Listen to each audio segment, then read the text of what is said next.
Hey, y'all, it's Ron. We're here with Wade Hayes. Wade, thanks for dropping by and joining us today. It is my pleasure. Thank you for having me. This is so great. And you've done something really special. I mean, for y'all 106 listeners, what is better than Old Country Still Rocks? This is this new project you've done. Yeah, and it's something I've been wanting to do for a long time, and it fits your format. I'm talking about exactly what you guys are talking about, and the stuff I grew up on and the stuff from my era. And I had this idea, and I wrote the song, and then I thought, I've got to do a covers album to show people that old country does indeed still rock. It does. There's some obscure things on there, but it's a very fun project. You know, it's funny. We asked the audience. We told folks that you were going to come in, and we were like, "What would you ask Wade if you had the chance?" And we got a lot of response, but one of the ones that I thought was perfect for this project was, it says regarding, and I'm just going to read what she wrote here. It says, regarding, the new project. Old Country Still Rocks. Did you have the opportunity in the past to appear live with those artists that you kind of point out and highlight? I've gotten to work with most all of my idols. I never got to meet Conway Twitty. And there's probably my favorite cover on the record is his song Slow Hand. Right. And I never got to meet him, but I've certainly got to work with most of them. And probably Waylon Jennings was my very favorite that I got to meet and work with. He was wonderful to me, and so was Willie Nelson, and those guys are still hold them in such high regard. That's so special to get meet your idols, and it's such a cool town. Yeah. I mean, we have the opportunity to live here and be amongst the people that create this music and write, and it's such a fun place. It's such a fun environment. It really is. But you have another place that you kind of just love to be, and that's really out on your ranch, right? You like being with the cows. Yeah, I'd finally gotten to a place. See, I grew up with we always had some animals at our place growing up, and I had always wanted to get back to that, and I finally got to a place where we slowed down a little bit, and I really got the opportunity to get a farm and start raising. It's just a hobby farm. It's nothing big by any means, but I'm raising cattle out there and beef cattle. And that was one of the things that I really appreciate from you guys is that, there's a lot of time when you're out there bush hogging. And I love to put the headset on and put on y'all 106.7 and listen in because it makes the time fly. That's awesome. Well, we love it that you listen while you're out bush hogging. It's I love it. Amazing. I'm an Okie. So we share that in common. So Where from? I was born someplace I never lived, Wynnewood, Oklahoma. Very few people know where that is, just south of Oklahoma City.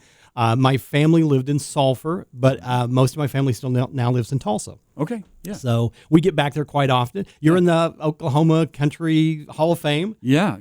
I was inducted in Muskogee, Oklahoma, the year before last, and it was a big, big thrill. And speaking of that, we've got something really special coming up in February. My friend Brian White is getting inducted, and so is Ricochet. And Brian had asked me to come do his induction, so I'm going to go do a little speech and get him in where he deserves to be. And so does Ricochet. Heath is a great singer as well. So I'm glad those guys are getting in, and it's a big thrill for all of us. Yeah. So let's go back. Old Enough to Know Better. I mean, it's a few years old now. We get to play it on y'all. Yes. Every time it comes on, it makes me smile a little bit. What does that song mean to you? I mean, obviously it changed your world. That song did change my world, and it still is such a blessing. I still hear that thing on the radio all over the country. Yeah. And thank you guys for playing it, by the way. It's like you said, it changed my life, and I will never forget. I was from a very, very small town in Oklahoma called Bethel Acres. It was just outside of Shawnee. Right.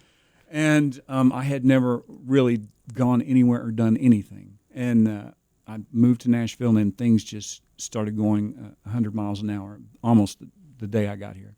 And ended up writing that song and a few others and getting a writing deal and then a record deal and getting to see the world. And it was the most amazing time of my life. And I'm so thankful to have gotten to do it. You brought your guitar. Yeah. You think maybe we could get one or two of those? I'd be glad to do. I'd be glad to do a song for you. Yes, sir. If you'll give me a chance to tune it up. We will do that. It's cold outside. We will do that.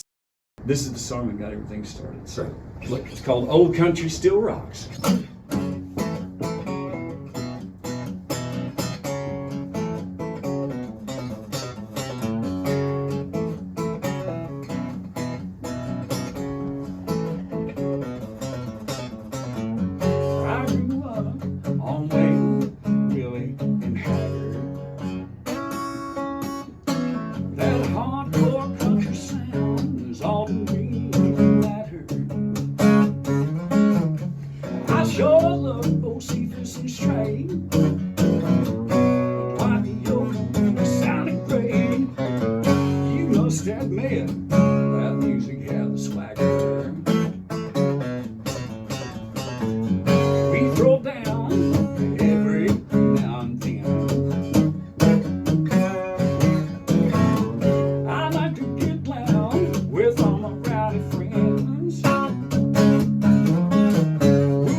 Must be a reason where we are.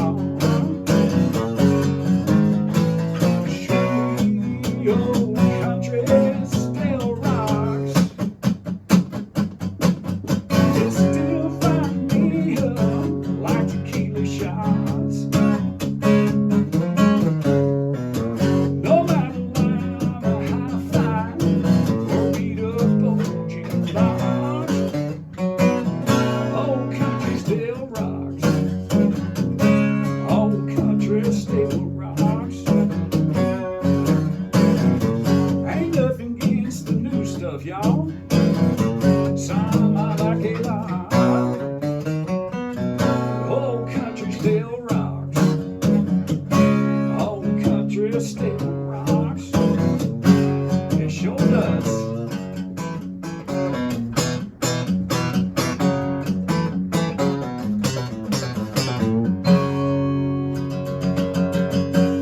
Yes. All right, There we go. made it.